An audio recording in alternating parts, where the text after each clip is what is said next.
Oke, selamat pagi, Bapak dosen dan teman-teman semua. Di sini kami dari kelompok 6 akan mempresentasikan tugas besar kami yang berjudul Perancangan Sistem Informasi Pesanan dan Transaksi dari Perusahaan Lianstaff. Nah, kelompok kami terdiri dari saya, Ibu Tu Mahendra Wiranata dengan NIM 1930219. Saya Iputu Aditya Depmika Paramarta, NIM-nya 1900313. Saya Igede Roni Anggara dengan NIM 190030243. Saya Wahyu Adi Pratama, NIM saya adalah 190030111. Baiklah, kata pengantar. Puji syukur kami panjatkan kepada Tuhan Yang Maha Esa karena nikmat dan karunia-Nya lah kami dapat menyelesaikan laporan tugas besar ini.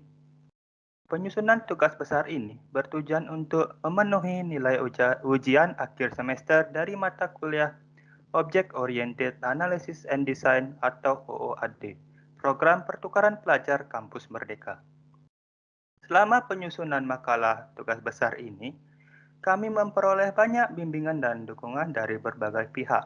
Maka pada kesempatan ini, kami penulis ingin menyampaikan ucapan terima kasih yang sebesar-besarnya kepada yang pertama adalah Bapak Dani Aidil Rismayadi SSI MKOM selaku dosen pengampu dari mata kuliah Object Oriented Analysis and Design OOAD, dan yang kedua adalah orang tua kami yang tercinta yang telah memberikan segala dukungan. Kami menyadari bahwa laporan tugas besar ini masih sangat jauh dari kata sempurna. Oleh karena itu, kritik dan saran yang bersifat membangun sangat kami harapkan. Semoga penyusunan laporan tugas besar ini bermanfaat bagi pembaca ataupun kami. Abstrak. Pembukuan adalah salah satu hal yang harus dilakukan oleh sebuah perusahaan, baik perusahaan yang menawarkan barang maupun jasa. Pada perusahaan Lianstaff, pembukuan telah dilakukan dengan baik, namun penulisannya masih menggunakan banyak aplikasi dan belum terotomatisasi. Oleh karena itu, kami lakukan penelitian yang berjudul Perancangan Sistem Informasi Pemesanan dan Pembukuan Berbasis Website Lianstaff. Tujuan penelitian ini adalah merancang sistem pemesanan dan pembukuan yang dapat mencatat semua transaksi yang telah dimasukkan ke sistem dan membuat pembukuan dan laporan keuangan secara otomatis. Kami akan mengimplementasikannya dengan aplikasi berbasis web sehingga sistem dapat diakses melalui personal komputer ataupun smartphone. Abstract.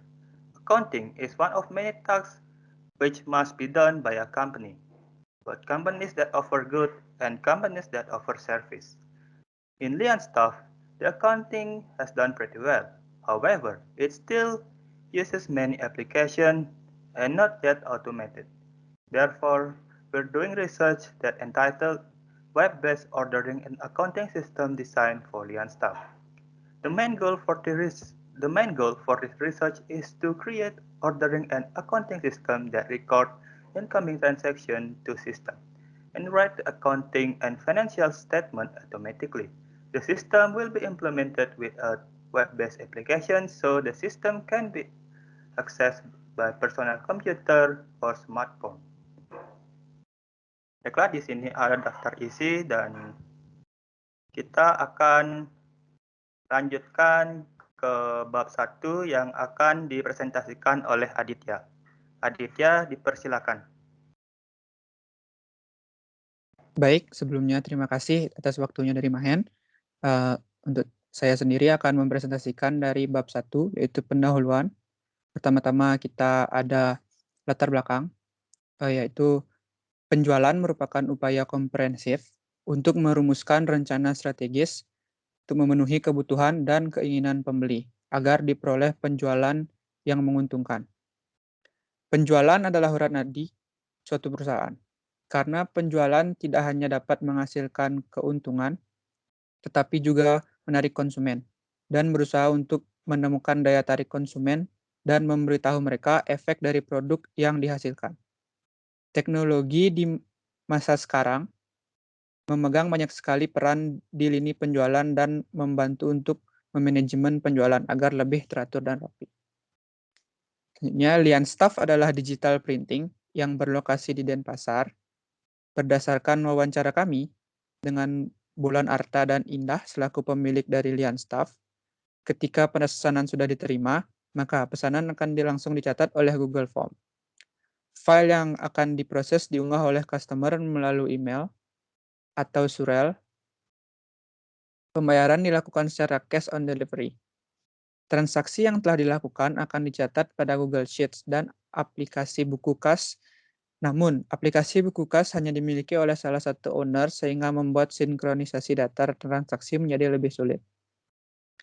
Adapun tujuan makalah ini yaitu merancang sistem yang dapat mengelola pemesanan, mencatat semua transaksi yang telah masuk ke sistem, dan membuat pembukuan dan laporan keuangan secara otomatis.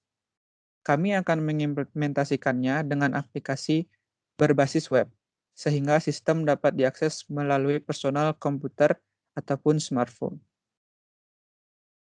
Selanjutnya, ada rumusan masalah. Nah, berdasarkan latar belakang yang telah kami jabarkan di atas, maka didapatkanlah rumusan masalah sebagai berikut. Yang pertama, pesanan yang masuk belum dicatat secara otomatis. Dan yang kedua, customer harus mengirimkan file yang akan di-print menggunakan email sehingga dirasa kurang efektif. Dan yang terakhir ada pencatatan transaksi dilakukan secara dengan dua aplikasi yang berbeda, membuat sinkronisasi data dan pembukaan menjadi terhambat. Selanjutnya, ada tujuan dari penelitian kami ini. Berdasarkan rumusan masalah, maka kami mendapatkan tujuan penelitian antara lain. Yang pertama, merancang sistem pemesanan yang dapat langsung mencatat detail pesanan dan mengirim file dalam satu aplikasi. Yang kedua, merancang sistem yang dapat mencatat setiap pesanan yang masuk. Dan yang ketiga, merancang sistem yang dapat mencatat transaksi yang masuk secara terperinci dan dapat membuat pembukuan secara otomatis. Yang keempat, merancang sistem yang dapat menampilkan jasa yang paling banyak dipesan pada bulan tersebut. Selanjutnya, ada manfaat dari penelitian ini. Itu pertama ada manfaat bagi Lianstaff, diharapkan dapat menjadi solusi dari masalah dan sebagai usulan sistem yang dibutuhkan. Selanjutnya, manfaat bagi kami sendiri, menambah pengetahuan baru tentang perancangan dan menganalisis sistem. Yang ketiga, manfaat bagi pembaca sendiri, penelitian ini dapat menjadi bahan kajian sebagai pengembangan lebih lanjut. Lalu ruang lingkup penelitian ini sendiri, yang pertama, ada proses yang menjadi objek penelitian adalah proses pemesanan, pengiriman file, proses transaksi, dan proses pembukuan.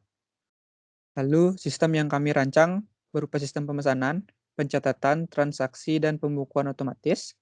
Lalu sistem yang kami bangun hanya berupa rancangan saja. Lalu sistematika penulisannya.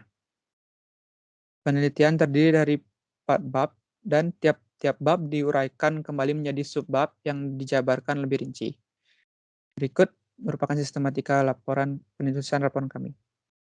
Bab 1, pendahuluan, yang menjelaskan latar belakang, rumusan masalah, tujuan penelitian, manfaat, dan sistematika penulisan penelitian ini.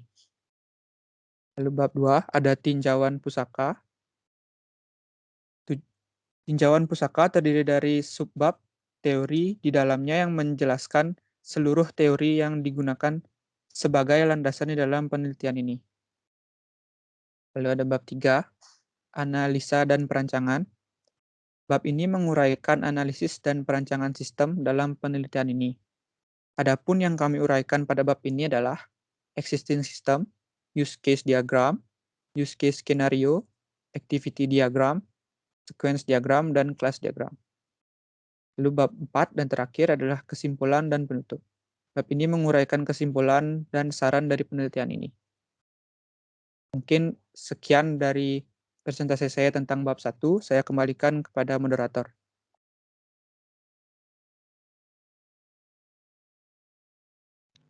Baiklah, untuk bab 2 akan dilanjutkan oleh Wahyu. Wahyu, disilakan untuk waktunya.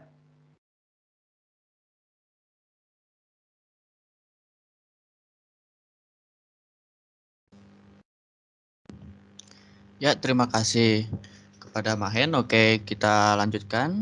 Di sini bab 2 yaitu tinjauan pustaka. Yang pertama adalah landasan teori. Pada bagian landasan teori, kami menjabarkan seluruh teori yang digunakan di dalam penelitian ini. Adapun setiap teori yang kami gunakan diambil dari jurnal, buku, atau tesis yang kami dapatkan di internet. Oke, yang kedua, pengertian sistem. Sistem informasi adalah komponen dan elemen dari suatu organisasi yang menyediakan informasi bagi pengguna dengan mengelola peristiwa keuangan. Tujuan dari sistem informasi adalah menghasilkan informasi yang di mana informasi adalah data yang diolah menjadi bentuk yang dapat digunakan untuk menjadi sistem informasi. Maka hasil dari sistem itu harus berupa informasi yang berguna, yaitu harus memenuhi 3 kriteria, yaitu relevan, ketepatan waktu, dan akurat. Oke, kita lanjut ke pengertian website. Website merupakan sebuah media informasi yang ada di internet. Website tidak hanya dapat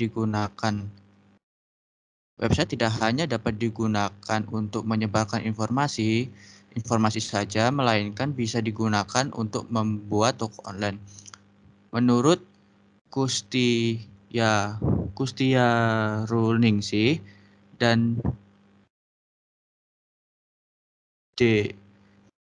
Devi, website merupakan salah satu layanan yang didapat oleh pemakai komputer yang berhubungan dengan fasilitas hypertext untuk menampilkan data berupa teks, gambar, suara, animasi, multimedia, dan multimedia lainnya.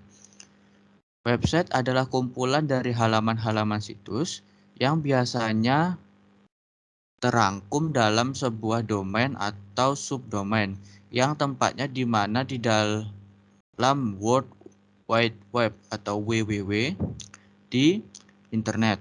Sebuah halaman web adalah dokumen yang ditulis dalam format HTML atau Hypertext Markup Language yang hampir selalu bisa diakses melalui HTTP, yaitu protokol yang menyampaikan informasi dari server website untuk ditampilkan kepada pemakai melalui web browser. Semua publikasi dari website tersebut dapat membentuk sebuah jaringan informasi yang sangat besar. Menurut Dekti 2015 menetapkan bahwa website yaitu merupakan kumpulan halaman-halaman yang digunakan untuk menampilkan informasi teks, gambar diam atau gerak, animasi dan suara, baik yang bersifat statis maupun dinamis.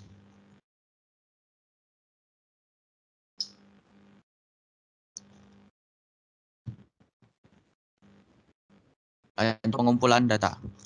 Metode pengumpulan data adalah cara-cara yang dapat digunakan untuk mengumpulkan data yang dibutuhkan untuk sebuah proyek.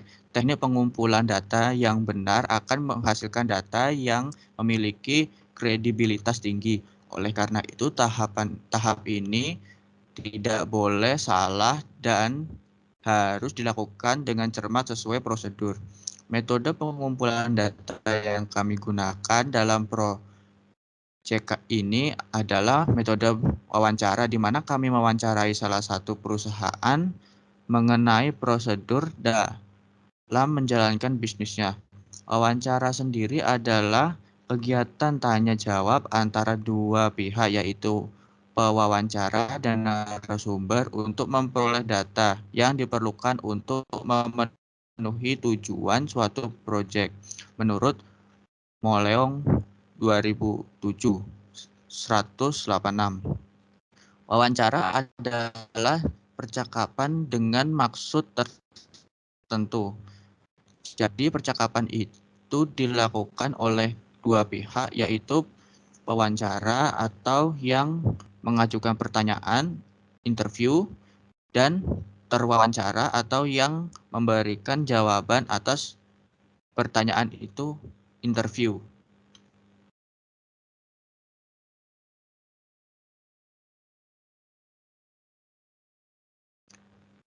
Oke, sekian dari saya. Saya kembalikan lagi ke Mahendra. Silakan Mahendra. Baiklah, yang selanjutnya akan dijelaskan oleh Roni. Roni, dipersilakan. Baik, terima kasih atas waktunya Mahen. Jadi kali ini saya akan menjelaskan pada poin 2.1.4, yaitu pengertian UML. Jadi UML ini merupakan singkatan dari Unified Modeling Language, yaitu sebuah bahasa yang menjadi standar dalam industri untuk visualisasi, merancang, dan mendokumentasikan piranti lunak. Jadi UML ini menawarkan sebuah standar untuk merancang model sebuah sistem menurut Sri pada tahun 2003. Nah, pada UML ini terdapat sequence diagram. Sequence diagram adalah diagram yang menjelaskan bagaimana suatu operasi itu berjalan. Diagram ini diatur berdasarkan waktu. Objek-objek yang berkaitan dengan proses berjalannya operasi diurutkan dari kiri ke kanan, berdasarkan waktu terjadinya dalam pesan yang terurut. Diagram ini menampilkan interaksi antar objek yang terdapat pada suatu operasi ke dalam dua dimensi. Sequence diagram berfokus pada perilaku di dalam sistem, di mana mengilustrasikan bagaimana interaksi objek antara objek satu dengan objek lainnya. Di dalam sequence diagram, terdapat objek dan pesan yang dikirimkan ke objek lainnya. Sequence diagram biasanya digunakan untuk menggambarkan interaksi objek yang terjadi dalam suatu use case. Untuk satu use case-nya diperlukan satu sequence diagram. Jika terdapat beberapa skenario dalam use case, maka bisa diilustrasikan sebagai fragmen dalam sequence diagram. Setiap objek yang terlibat dalam sequence use case digambarkan dengan garis putus-putus vertikal. Kemudian message yang dikirim oleh objek digambarkan dengan garis horizontal secara kronologis dari atas ke bawah. Ini menurut Salahuddin dan Rosa pada tahun 2008.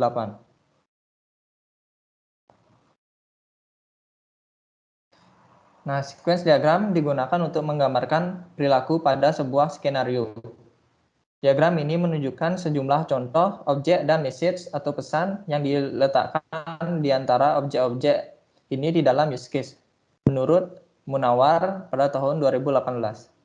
Sequence diagram menggambarkan kelakuan objek pada use case dengan mendeskripsikan waktu hidup objek dengan message yang dikirimkan dan diterima antar objek. Oleh karena itu, untuk menggambarkan sequence diagram, maka harus diketahui objek-objek yang terlibat dalam sebuah use case beserta metode-metode yang dimiliki kelas yang diinstansi menjadi objek itu. Ini menurut Sukamto pada tahun 2016. Jadi berikut merupakan komponen-komponen dalam use case diagramnya. Nah, di sini komponen-komponennya. Yang pertama ada aktor. Di sini sudah digambarkan simbolnya. Kemudian untuk deskripsinya, aktor ini adalah orang, proses atau sistem lain yang berinteraksi dengan sistem informasi yang akan dibuat di luar sistem informasi yang akan dibuat itu sendiri. Jadi walaupun simbol dari aktor adalah gambar orang, tetapi aktor belum tentu merupakan orang, bisa saja dinyatakan dalam kata benda. Kemudian yang kedua ada objek lifetime. Jadi objek lifetime ini menyatakan kehidupan suatu objek. Kemudian yang ketiga ada waktu aktif. Waktu aktif ini menyatakan objek dalam keadaan aktif dan berinteraksi. Semuanya yang terhubung dengan waktu aktif ini adalah sebuah tahapan yang dilakukan di dalamnya. Contohnya seperti ini. Sini ada login. Kemudian dari login ini dia mencek status login. Kemudian untuk yang ketiga dia mengopen. Maka cek status login dan open dilakukan di dalam metode login. Aktor tidak memiliki waktu aktif. Kemudian nomor 4 ada message. Jadi message ini berfungsi sebagai komunikasi antara objek yang menggambarkan aksi yang akan dilakukan. Kemudian yang kelima ada self message. Jadi self message ini menggambarkan hasil dari pengiriman message dan digambarkan dengan arah dari kanan ke kiri.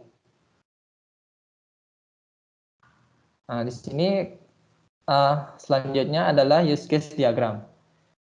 Sebuah use case diagram menyatakan visualisasi interaksi yang terjadi antara pengguna atau aktor dengan sistem.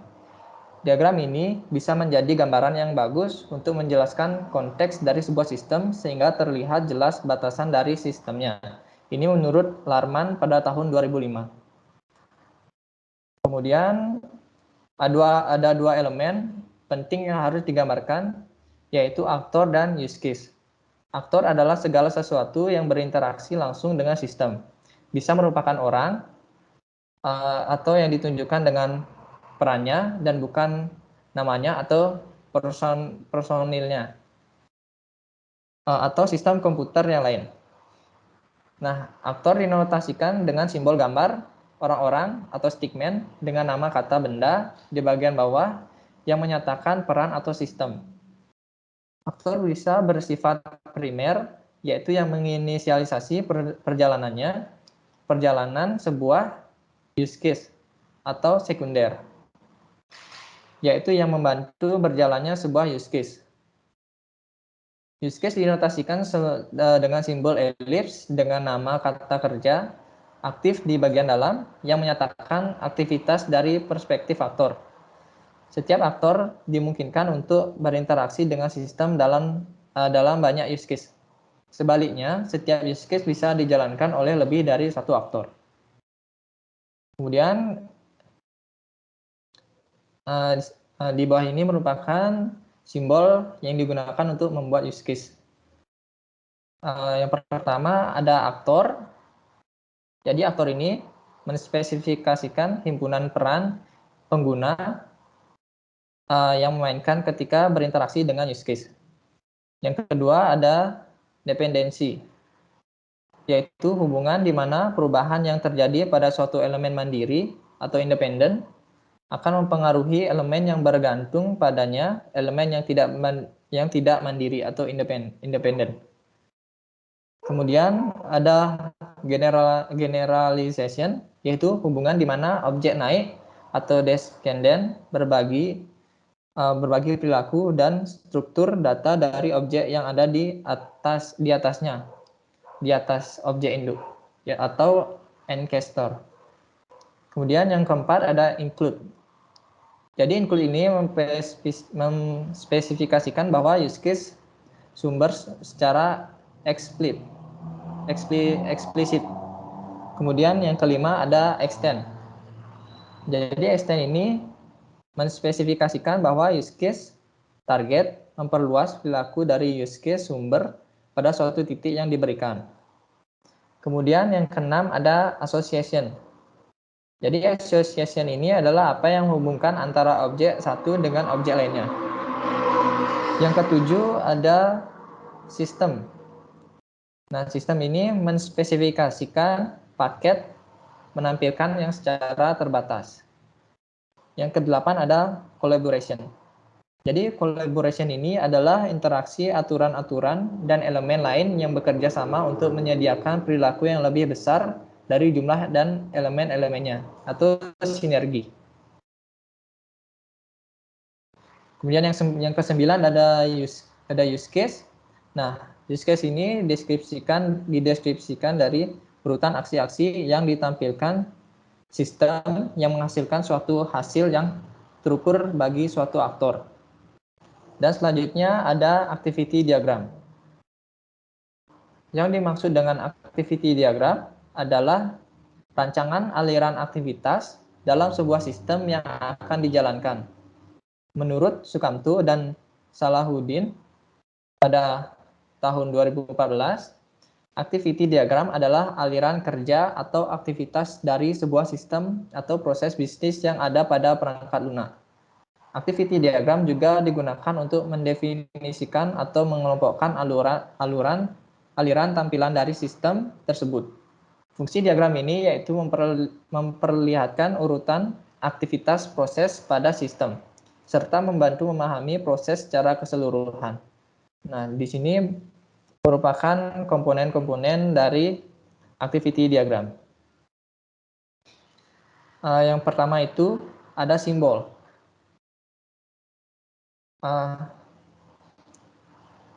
Namanya itu ini initial state. Jadi initial state ini adalah awal dimulainya suatu aliran kerja pada activity diagram. Dan pada sebuah activity diagram hanya terdapat satu initial state. Kemudian yang kedua ada final state. Final state ini adalah bagian akhir dari suatu aliran kerja pada sebuah activity diagram.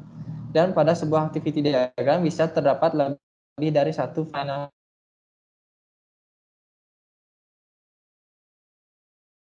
state. Kemudian sebuah aktivitas atau pekerjaan yang dilakukan dalam aliran kerja.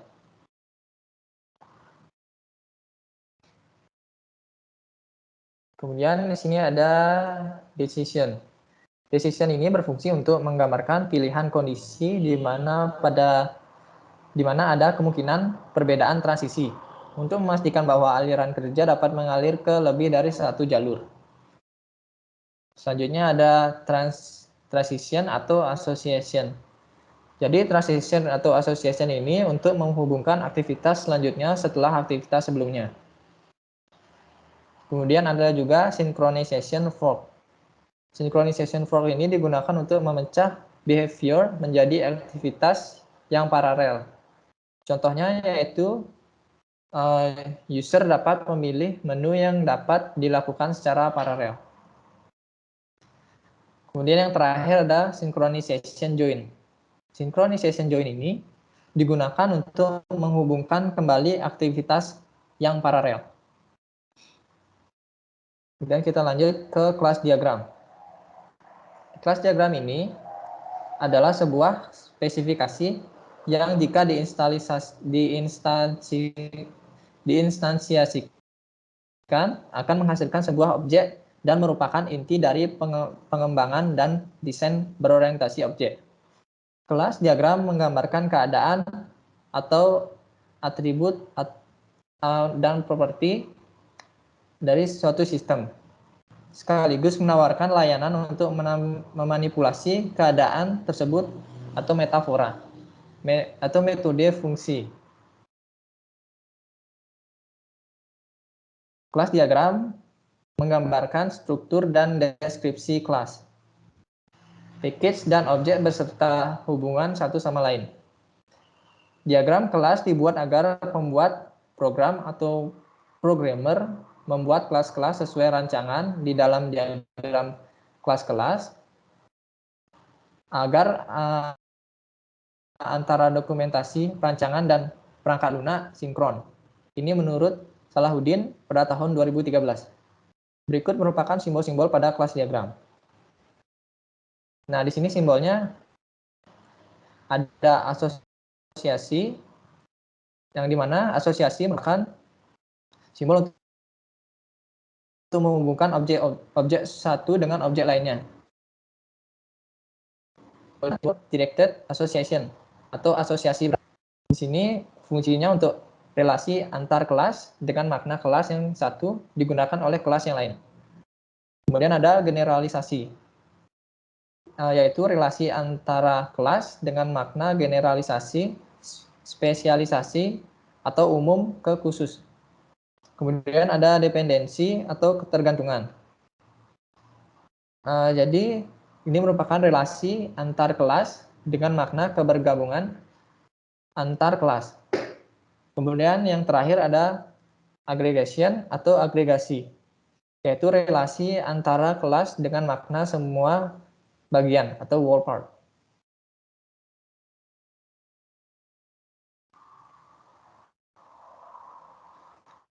Nah, baik, sekian dari saya kembalikan ke moderator.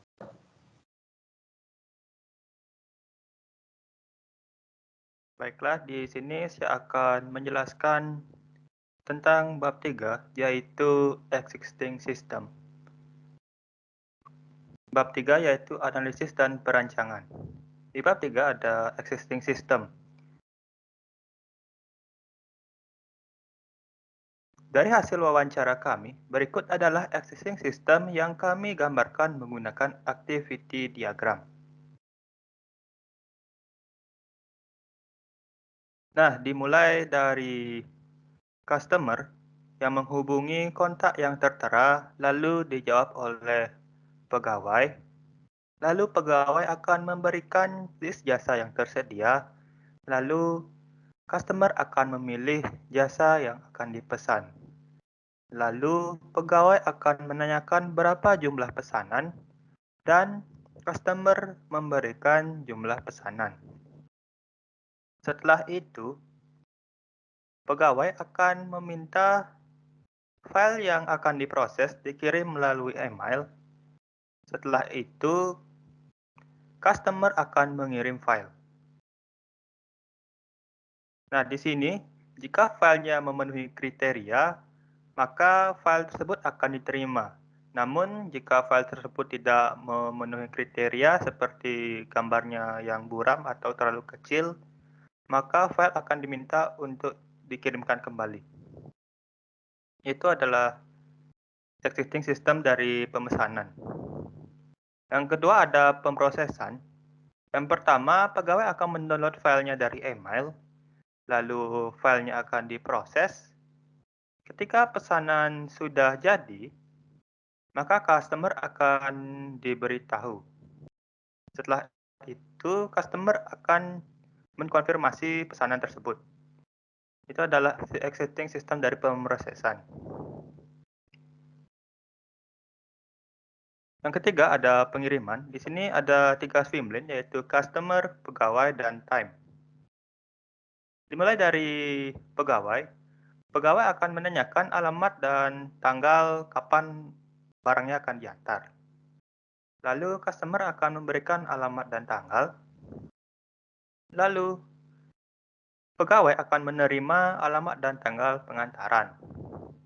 Lalu pegawai akan meminta konfirmasi kembali apakah akan diantar ke alamat itu pada hari itu, dan customer akan mengkonfirmasi. Ketiba waktunya sudah sesuai dari tanggal yang telah ditentukan, maka pegawai akan mengantar pesanan tersebut. Pembayaran. Nah, dimulai dari pegawai akan memberikan total pembayaran. Lalu customer akan membayar sesuai total pembayaran. Lalu, pegawai akan menerima pembayaran, lalu membuat kwitansi dan memberikan kwitansi. Lalu pegawai akan menyimpan salinan kwitansi dan customer akan menerima kwitansinya. Setelah itu, pesanan diserahkan dan customer menerima pesanannya. Ini adalah existing system dari pembukuan. Yang pertama, pegawai mencatat semua transaksi pada Google Sheet, lalu dicatat lagi pada aplikasi buku kas. Jika waktunya sudah akhir bulan, maka laporan keuangan akan dibuat. Setelah itu, pemilik akan melihat laporan keuangannya. Nah, 3.2 Requirement Planning. Berdasarkan hasil wawancara, berikut adalah requirement planning yang kami buat untuk rancangan sistem yang akan kami bangun. Di sini user story-nya, proses pemesanan akan dilakukan melalui website. Pada website tersebut akan disediakan form untuk memesan dan mengirim file melalui form. Setelah file dikirim, pegawai akan mendapatkan notifikasi bahwa ada pesanan yang masuk. Mulai dari high priority, customer bisa melihat list dan jasa yang tersedia. Customer dapat mengisi formulir pesanan beserta jumlah berapa yang akan di-print. Sistem dapat mencatat email dan nomor telepon dari customer. Sistem dapat diakses melalui web. Customer akan menerima notifikasi berupa surel mengenai pesanannya. Customer dapat mengirimkan filenya melalui sistem. Customer dapat menginputkan alamat pengiriman.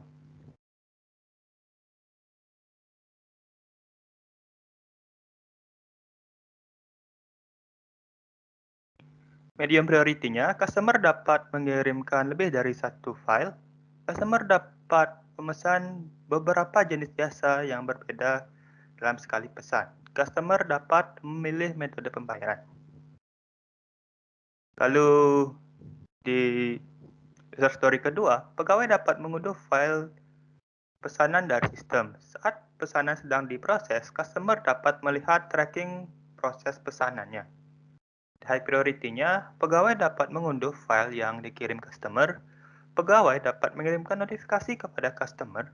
Pegawai dapat mengirimkan progres dari pesanan. Pegawai dapat mengirimkan notifikasi ke customer apabila pesanan telah jadi. Pegawai dan medium priority-nya, pegawai dapat mengunduh banyak file sekaligus. Pegawai mendapat notifikasi tentang file yang belum diunduh. Dan low priority-nya, sistem dapat menampilkan estimasi pengerjaan secara otomatis. Lalu, user story yang ketiga, customer dapat membayar dengan tunai maupun non-tunai setelah pembayaran dilakukan. Setelah pembayaran dilakukan, maka customer akan mendapat kwitansi pembayaran. Pegawai akan menginputkan data pembayaran tersebut ke dalam sistem saat akhir bulan. Pemilik dapat melihat pembukuan dan jasa yang paling sering dipesan bulan tersebut. High priority-nya, customer dapat membayar dengan beberapa metode pembayaran. Customer dapat memilih untuk pesanannya diambil atau diantar. Customer dapat memilih kapan pesanan diambil atau diantar yang memiliki range waktu. Customer mendapatkan kwitansi pembayaran dan pegawai menyimpan salinannya dengan kwitansi tersebut. Sistem dapat menyimpan data pemasukan dan pengeluaran. Sistem dapat membuatkan laporan keuangan pada akhir bulan secara otomatis. Pegawai dapat memasukkan data pemasukan dan pengeluaran. Medium priority-nya, pembayaran non-tunai bisa langsung divalidasi oleh sistem. Sistem dapat mengkoleksi bukti pembayaran. Sistem dapat membuat invoice dari transaksi. Sistem dapat membuat catatan tentang jasa yang paling diminati setiap bulannya. Ada non-functional requirement-nya, scalability. Record yang dapat dimuat lebih dari 1000. Scope atau how-nya menggunakan MySQL sebagai database-nya. Usability, user interaction yang mudah dan juga efisien. Desain yang simple, support keyboard dan mouse input, dan support mobile input atau sejenisnya. Maintainability, sistem mudah di maintenance. Scope atau how-nya membuat dokumentasi. Security, sistem harus memiliki security agar data tidak hilang. Scope atau how-nya melarang SQL injection. Performance, waktu loading time rata-rata adalah 1 detik. Membatasi jumlah record yang ditampilkan dalam satu halaman.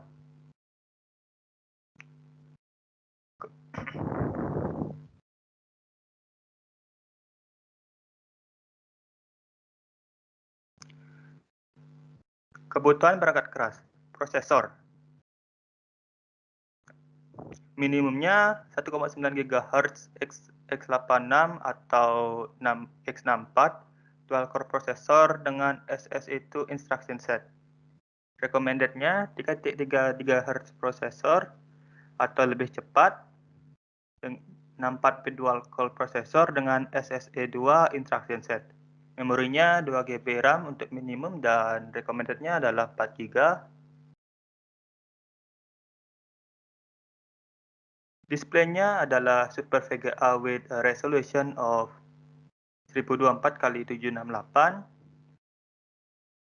Recommended-nya juga sama. Dan lainnya adalah support web browser. Untuk mobile, minimumnya adalah display 720x1280. Recommended-nya 720x1280 atau yang lebih tinggi. Memorinya adalah 2 GB RAM, recommended-nya adalah 4 GB RAM.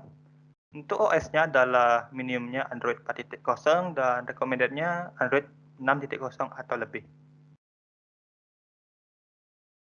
Nah, berikutnya akan dijelaskan oleh teman saya, Aditya. Aditya, dipersilakan. Baik, terima kasih atas waktunya, Mahen. Saya akan melanjutkan presentasinya dari 3.3, yaitu diagram UML. Yang pertama itu ada use case diagram. Bisa dilihat di sini, use case diagram berisi customer di sini. Dan yang sini itu customer bisa mengelola formulir, lalu input email dan juga nomor telepon. Terus di bawahnya ada mengelola file untuk login juga, dan ada di formulir juga. Habis itu dari customer sendiri bisa mengelola pengiriman. Mengelola pengiriman itu dari pemilihan alamat itu sendiri, pengiriman alamatnya dia. Lalu di bawahnya ada kelola transaksi, yaitu dari mengelola kwitansi itu sendiri, karena customer akan menerima dari kwitansi itu. Yaitu untuk customer, setelah itu ada pegawai. Dari pegawai itu bisa mengelola formulir juga, dan menginput email dan nomor telepon untuk masukkan ke login. Lalu dari pegawai juga bisa memproses pesanan, lalu mengelola pengiriman. Daripada itu menerima dari alamat customer itu sendiri dan akan dimasukkan ke dalam sistem. Terakhir itu mengelola transaksi dari pegawai itu sendiri, mengelola dari pembayaran dan juga keuangan. Selanjutnya ada pemilik. Dari pemilik itu sendiri bisa mengelola pengiriman, di mana mengecek sendiri dari barang yang sudah jadi itu, lalu dari pengelolaan pembukuan dan juga kelola favorit dari bulanan itu sendiri. Setelah itu di sini ada sistem yang bisa mengelola pembukuan dan juga mengelola pesanan favorit setiap bulannya itu. Itu untuk use case diagram. Mungkin selanjutnya kita lanjut ke use case skenario. Nah, use case skenario ini yang pertama ada 6 use case-nya. Primary reaktornya itu customer, secondary reaktornya pegawai, dan stakeholder dan interest-nya itu ada customer. Yang pertama mengisi formulir untuk memesan jasa printing, lalu dari pegawai sendiri membuat formulir dan mengedit formulir sekaligus menerima pesanan. Trigger-nya sendiri itu customer ingin memesan jasa printing. Lalu kita ada kedua, ada tipenya eksternal. Terus include-nya itu login, input, email, dan nomor telepon. Eksternnya kosong. Lalu normal flow of event-nya itu yang pertama itu adalah pegawai login ke sistemnya. Yang kedua, pegawai menambahkan formulir pemesanan. Lalu customer mengakses web dan customer mengirimkan formulir. Yang kelima, pegawai menerima formulir itu Lalu customer menerima notifikasi bahwa pesan telah diterima dan akan diproses. Lalu alternate flow event-nya, atau apabila tidak ada, yang pertama itu adalah pegawai mengedit formulir pemesanan, lalu customer tidak dapat mengirimkan formulir karena data yang diperlukan belum terisi atau belum lengkap, lalu customer menerima notifikasi bahwa pesanan dibatalkan karena ada alasan tertentu. Lalu exceptional flow-nya ada 4A, yaitu customer tidak bisa mengirim formulir karena belum mengisi formulir. Lalu pegawai tidak menerima formulir. 5A yang keenam, customer tidak menerima notifikasi. Yang selanjutnya itu use case name-nya kelola file. Lalu primary reaktornya customer dan secondary reaktornya pegawai. Dan stakeholder dan interest-nya itu customer mengirim file untuk diproses, lalu pegawai mendownload file dari sistem untuk diproses. Trigger-nya itu customer ingin memesan jasa printing. Lalu untuk include dan extend-nya kosong. Lalu normal flow event-nya itu setelah mengisi formulir pertama kali, customer mengirimkan file yang akan diproses oleh pegawai. Lalu kedua, file telah diupload ke sistem dan pegawai mengunduh filenya. Alternate flow event-nya itu gambar tidak diterima karena tidak memenuhi kriteria, seperti resolusi rendah, resolusi terlalu kecil, atau ukuran yang terlalu besar. Lalu yang kedua ada customer mengirimkan file ulang, dan yang terakhir ada pegawai mengunduh file. Exceptional flow-nya, file diterima namun korup saat diunduh.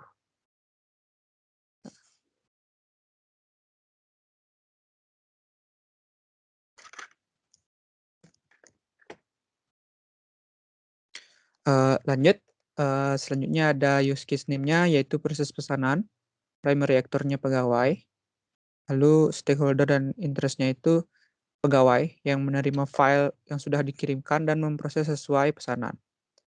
Lalu trigger-nya itu form pemesanan diterima oleh pegawai, terus include dan extend-nya tidak ada, kosong. Lalu normal flow event-nya itu yang pertama, pegawai menerima formulir dan file yang akan diproses. Lalu pegawai memproses pesanan. Yang ketiga, pesanan selesai diproses. Lalu customer menerima notifikasi bahwa pesanan telah selesai diproses. Alternate-nya, itu customer menerima notifikasi bahwa pesanan memerlukan waktu yang lebih lama untuk diproses. Eksepsionalnya, customer membatalkan pesanan itu sendiri. Nah, selanjutnya ada kelola pengiriman. Primary reaktornya customer, secondary-nya pegawai, aktornya time atau waktu. Lanjut, itu customer yang stakeholder-nya itu customer menerima pesanan yang telah jadi, lalu pegawai mengirimkan pesanan dan waktu pengiriman. Trigger-nya pesanan telah diterima dan akan dibayar. Extern-nya ini ada kelola alamat, lalu normal flow of event-nya yaitu customer menerima notifikasi pesanan telah selesai. Yang kedua, customer menginputkan alamat pengiriman. Lalu yang ketiga, customer menginputkan tanggal pengiriman. Yang keempat, pegawai mengantarkan barang. Lalu yang kelima, customer menerima barang. Lalu alternate flow of event-nya itu ada yang pertama, customer memilih untuk mengambil di tempat printing lain. Lalu yang kedua ada customer mengambil pesanan dan customer menerima barang. Exceptional flow-nya, customer tidak menerima notifikasi dan customer mengabaikan notifikasi itu. Lalu kelola transaksi.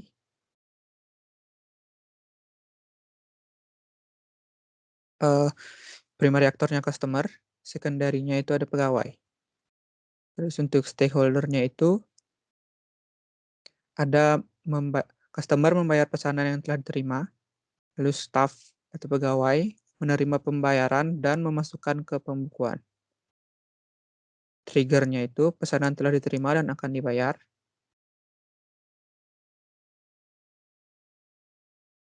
Lalu extend-nya itu adalah kelola kwitansi. Normal flow-nya sendiri yaitu pesanan telah diterima oleh pemesan, lalu customer membayar langsung kepada pegawai yang mengantar, dan pegawai menerima pembayaran. Pegawai membuatkan kwitansi, lalu customer menerima kwitansi itu. Alternate flow-nya itu ada pemesan membayar dengan bank, lalu sistem membuat virtual account untuk pembayaran, dan lalu customer membayar dengan virtual account tersebut. Yang terakhir, pembayaran diverifikasi. Exceptional flow-nya, pembayaran gagal dan tidak diverifikasi karena alasan tertentu. Lalu kita lanjut, ada use case-nya, ada kelola pembukuan, primary aktornya waktu, untuk secondary aktornya itu pemilik. Stakeholder-nya setiap akhir bulan akan membuatkan pembukuan, lalu pegawai pada akhir bulan pemilik akan mengecek data dalam pembukuan.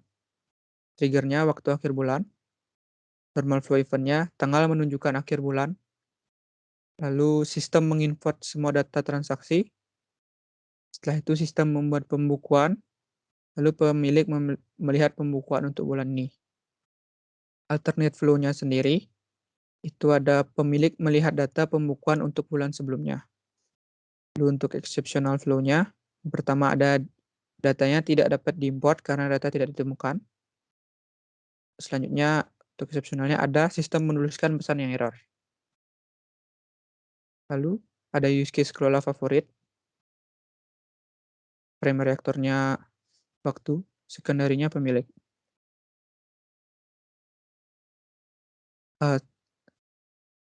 Stakeholder-nya itu ada setiap akhir bulan akan membuat pembukuan dari waktu, lalu pegawai pada akhir bulan pemilik akan mengecek jasa yang paling banyak dipesan pada bulan tersebut. Trigger-nya waktu akhir bulan, normal flow-nya itu tanggal menunjukkan telah akhir bulan, lalu sistem akan menginput semua data transaksi, dan sistem menyortir transaksi yang paling sering dipesan pada bulan ini. Lalu sistem membuat laporan favorit, dan pemilik melihat list favorit itu untuk bulan ini. Lalu alternate flow event-nya, ada pemilik melihat list favorit untuk bulan sebelumnya. Lalu exceptional flow, ada data tidak dapat diimport karena data tidak ditemukan. Lalu sistem menuliskan pesan error. Selanjutnya itu ada input email dan nomor telepon. Primary-nya itu adalah customer. Lalu stakeholder dan interest-nya itu ada waktu, setiap akhir bulan akan membuat pembukuan. Lalu pegawai pada akhir bulan akan mengecek data dalam pembukuan. Trigger-nya itu sendiri, customer ingin mengisi formulir. Association, keluar formulir. Lalu normal flow event-nya itu customer mengakses sistem. Lalu customer mengisi formulir. Setelah itu mengisi email dan nomor telepon, mengisi detail nama pesanan lainnya. Lalu dari customer sendiri mengirim email dan nomor telepon beserta data pesanan. Untuk alternate flow-nya, itu customer memasukkan format email atau nomor telepon yang salah. Lalu selanjutnya ada use case input email dan nomor telepon. Primary aktornya itu customer. Lalu ada customer memasukkan email dan nomor telepon agar dapat mengisi formulir pemesanan. Trigger-nya itu customer ingin mengisi formulir. Lalu untuk association-nya ada kelola formulir. Untuk customer mengakses sistem, mengisi formulir, mengisi email dan nomor telepon, mengisi detail pesanan lainnya, mengirim email dan nomor telepon beserta detail pesanan. Lalu untuk exceptional flow-nya, username yang diinput salah, password yang diinput salah, atau akan muncul pesan username atau password yang diinputkan salah. Alternative flow-nya, username tidak diinput, lalu password tidak diinput, atau akan muncul pesan username atau password belum dimasukkan. Di sini ada use case login, yang primary aktornya itu adalah pegawai, lalu stakeholder-nya itu sendiri, pegawai, ingin mengakses sistem. Lalu Trigger ini, pegawai ingin login ke dalam sistem. Lalu untuk relationship association-nya itu ada kelola formulir dan kelola file. Lalu ada normal flow event-nya. Pegawai membuka website sistem, memilih menu login, mengisi username, mengisi password, klik login, lalu diarahkan ke halaman home.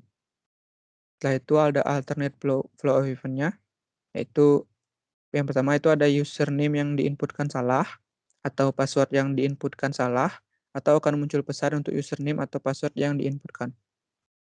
Lalu untuk exceptional flow-nya, ada username yang tidak diinputkan, atau password tidak diinputkan, atau muncul pesan username atau password belum dimasukkan.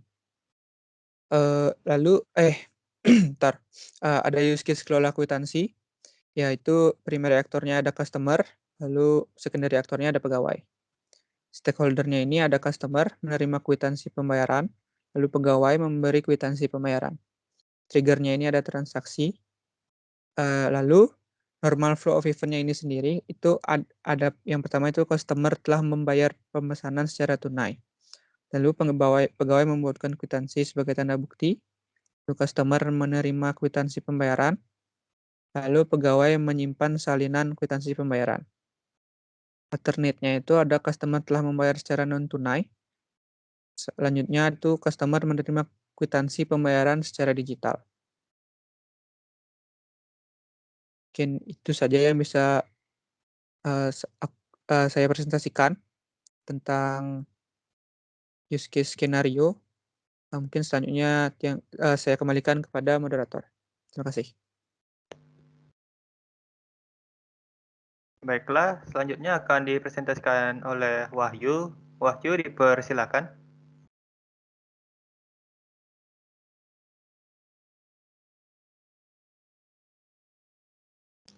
Ya, terima kasih atas waktunya Mahen. Oke. Di sini saya akan menjelaskan diagram activity-nya. Yang pertama itu adalah customer mengunjungi pesanan website, mengisi formulir, menyisipkan gambar.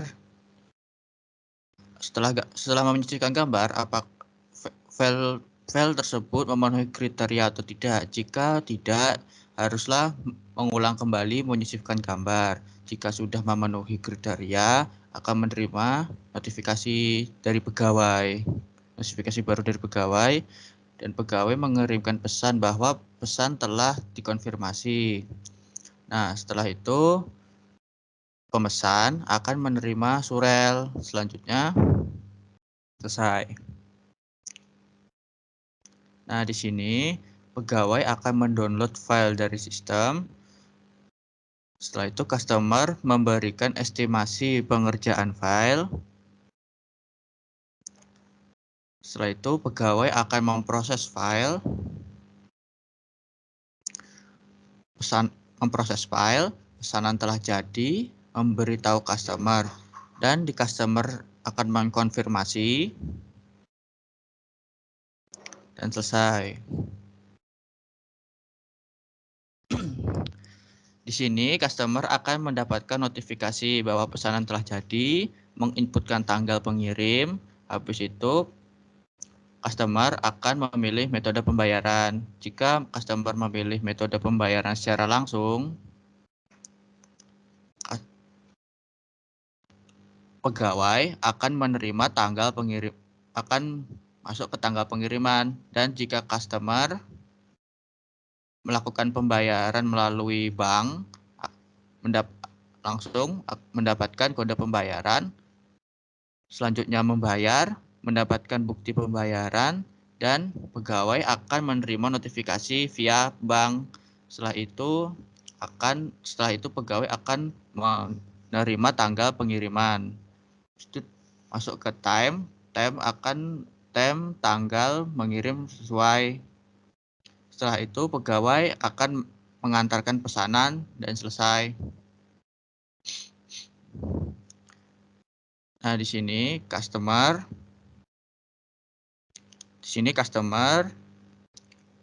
memilih metode pembayarannya melalui bank atau langsung. Jika langsung, membayar langsung, pegawai akan menerima pembayaran, membuatkan kwitansi, memberikan kwitansi. Dan jika metode pembayarannya adalah bank, customer akan langsung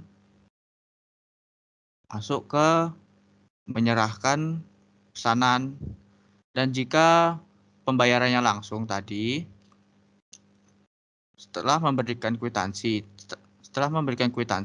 oleh pegawai, kwitansi tersebut akan menyimpan hasil salinan kwitansi dan customer akan menerima kwitansi, dan setelah itu prosesnya akan menjadi satu untuk menyerahkan pesanan.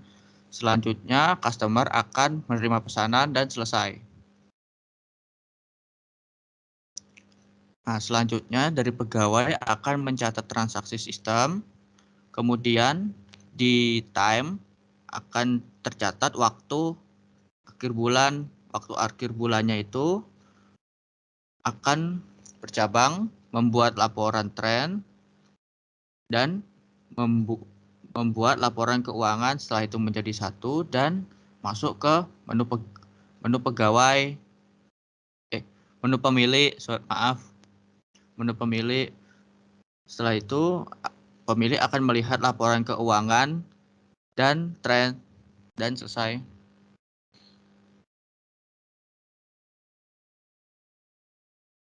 Sekian dari saya kembalikan lagi ke Mahendra. Silakan Mahen. Baiklah, untuk selanjutnya akan dilanjutkan oleh Roni. Roni, dipersilakan. Baik, terima kasih atas waktunya, Mahen. Jadi, sekarang saya lanjutkan dengan sequence diagram. Jadi, di sini saya akan melanjutkan yaitu sequence diagram. Yang pertama ini adalah sequence diagram login. Di sequence diagram login ini ada pegawai, yang dimana pegawai mengakses sistem, kemudian sistem menampilkan formnya, kemudian menginputkan username, kemudian pegawai juga menginputkan passwordnya. Kemudian setelah menginputkan username dan password, pegawai mengklik login. Setelah login, kemudian memvalidasi username dan passwordnya. Apabila username dan passwordnya sudah oke, kemudian ditampilkan halaman utama. Selanjutnya adalah sequence diagram formulir pemesanan. Di sequence diagram formulir pemesanan ini, pertama-tama customer mengakses sistem, kemudian sistem menampilkan formnya. Setelah itu, setelah ditampilkan form, customer memasukkan email dan memasukkan nomor telepon.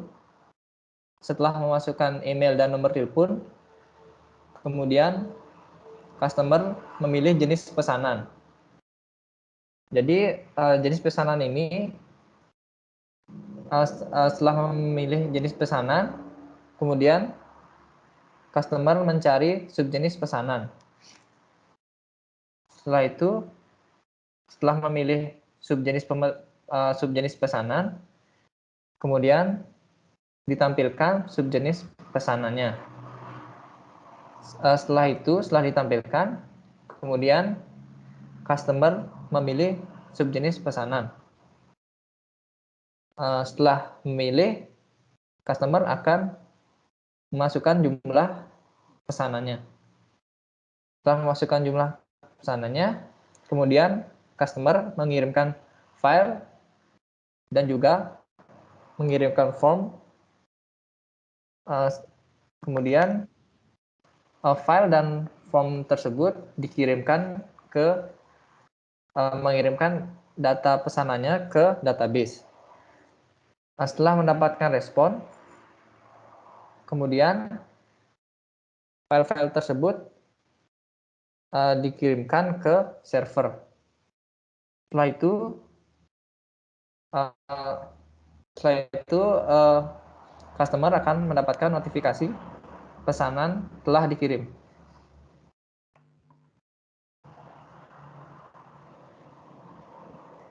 Sekarang adalah sequence menerima pesanan.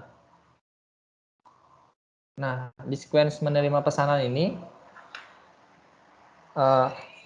pegawai pertama-tama mengecek pesanan masuk.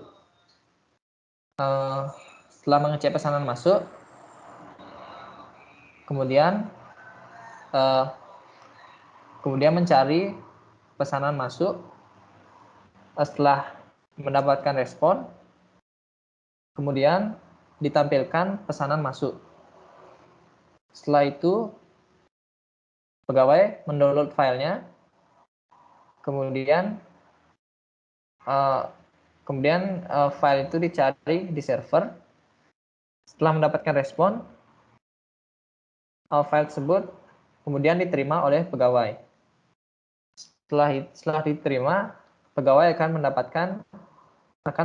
mengirimkan notifikasi.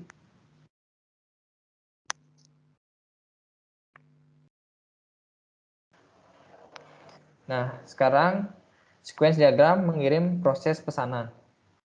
Pada sequence diagram ini, pertama-tama pegawai mengecek list pesanan, kemudian mencari list pesanannya di database.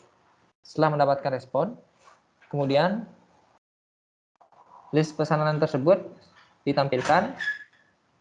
Setelah itu, pegawai akan memilih pesanannya. Setelah itu, menambahkan proses, menambahkan progres. Setelah menambahkan progres tersebut dikirimkan ke database. Setelah dikirimkan ke database, progres itu dikirim lagi ke server. Kemudian setelah mendapatkan respon,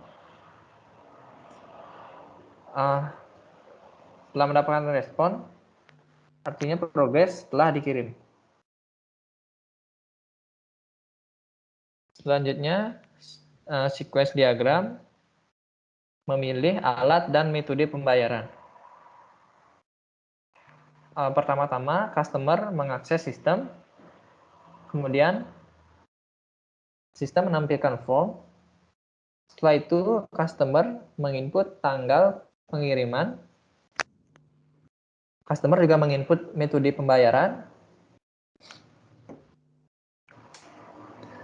Setelah menginput metode pembayaran, customer mengirimkan form. Kemudian form itu divalidasi.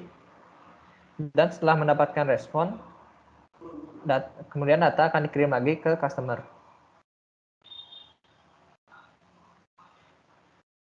Selanjutnya, sequence diagram pembayaran via bank. Nah, di sini pertama-tama customer memilih pembayaran via bank. Setelah itu ditampilkan virtual akunnya. Setelah ditampilkan, customer mengirimkan invoice. Customer juga mengirimkan struk pembayaran dan juga mengirimkan formnya. Kemudian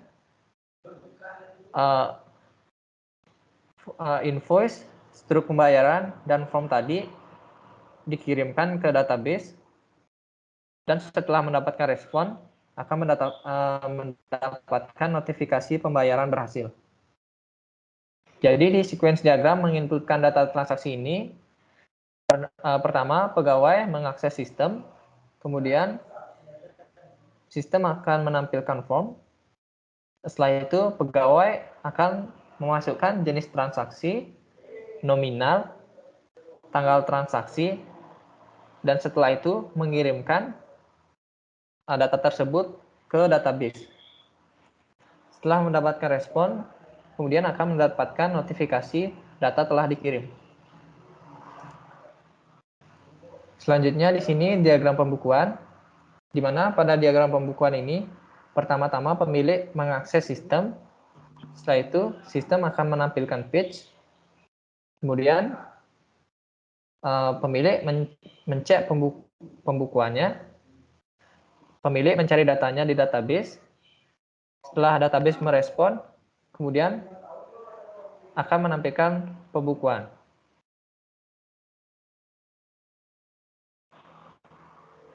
Nah, sekian dari saya kembalikan lagi ke moderator. Baiklah, selanjutnya saya akan menjelaskan tentang kelas diagramnya. Baiklah, sekarang saya akan menjelaskan kelas diagramnya. Saya akan menjelaskan pertama-tama mulai dari kelas user. Kelas user memiliki atribut yaitu ID dengan atribut char. Lalu di sini ada 3 kelas yang memiliki hubungan generalization dengan user. Yang pertama adalah pemilik. Pemilik memiliki atribut. Pemilik memiliki atribut private nama pemilik string, private username string, private password string, private email string. Dengan metode public verify login, public get pembukuan, public get favorit, public set pesanan, public set unit pesanan. Dengan multiplicity ke usernya itu 1. Di sini ada kelas pegawai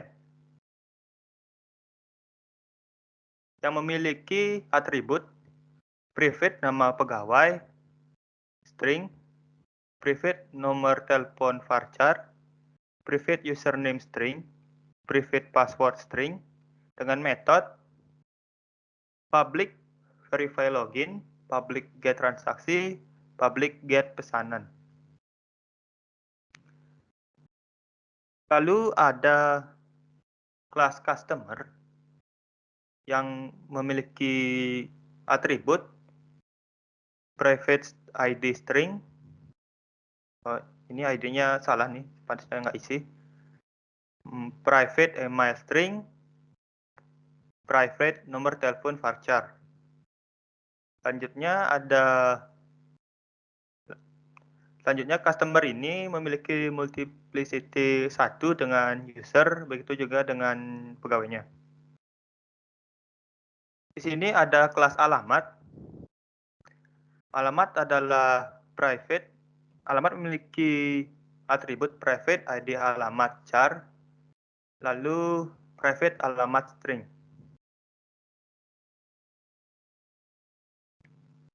Lalu di sini ada pesanan. Kelas pesanan memiliki atribut private ID pesanan char, private jumlah pesanan in, private tanggal pemesanan date, dengan multiplicity 1 ke customer, dengan hubungannya itu yaitu komponen. Begitu juga dengan alamat, hubungannya dengan customer yaitu komponen.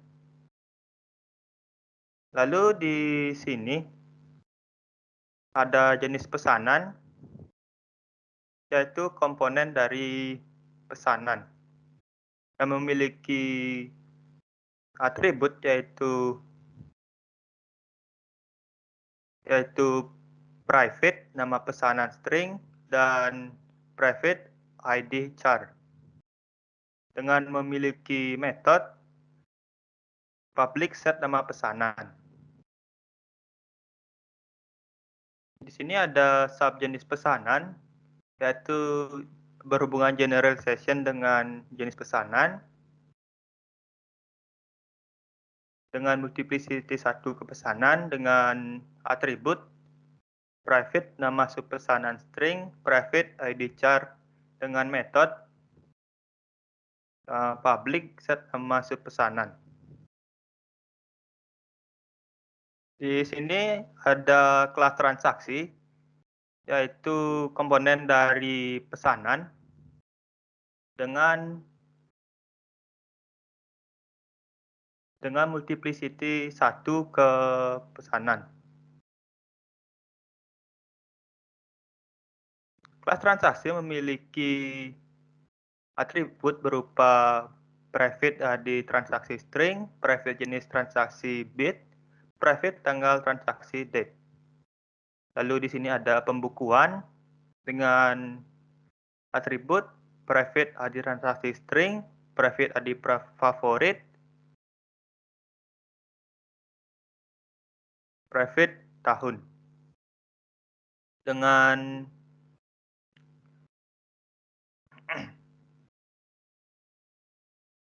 metode plus set pembukuan plus get transaksi. Di sini ada favorit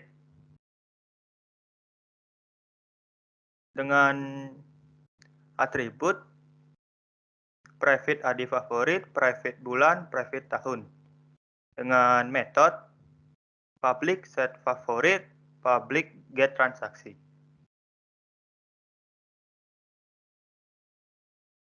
Baiklah, selanjutnya akan dilanjutkan oleh Wahyu.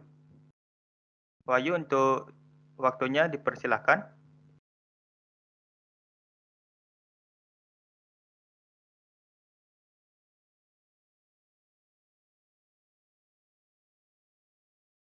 Ya, terima kasih Mahen. Ya, kali ini saya akan membacakan bab 4 kesimpulan dan saran ya. Oke, kesimpulan. Dengan penelitian dan perancangan sistem yang telah kami lakukan, berikut adalah kesimpulan dari rancangan sistem yang kami buat. Yang pertama, dengan adanya usulan sistem ini, customer akan lebih mudah dalam pemesanan karena mengisi formulir dari pengiriman file dilakukan di satu aplikasi yang sama. Kedua, pegawai tidak perlu lagi untuk mencatat pesanan yang masuk karena sudah tercatat otomatis saat formulir dikirim. Ketiga, pegawai dapat mengirimkan proses pesanan pada customer, dapat mengetahui proses pesanan, progres pesanan. Yang keempat, pembukuan akan dilakukan otomatis setiap bulannya. Yang kelima, karena berbasis web, aplikasi dapat diakses dari mana saja. Dan yang selanjutnya adalah saran. Perancangan sistem ini masih memiliki kekurangan. Akan lebih baik penelitian ini dikembangkan untuk penelitian berikutnya. Adapun beberapa kekurangan dari rancangan ini, yaitu yang antara lain, perancangannya yang masih belum menggunakan markup, dan yang kedua, usulan sistem belum menerapkan sistem bayar antarmuka. Oke, sekian dari saya kembalikan ke Mahendra. Silakan Mahendra.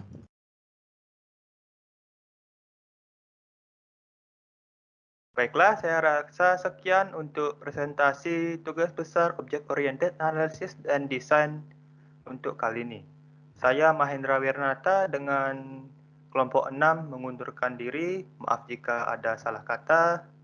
Dan saya ucapkan selamat pagi.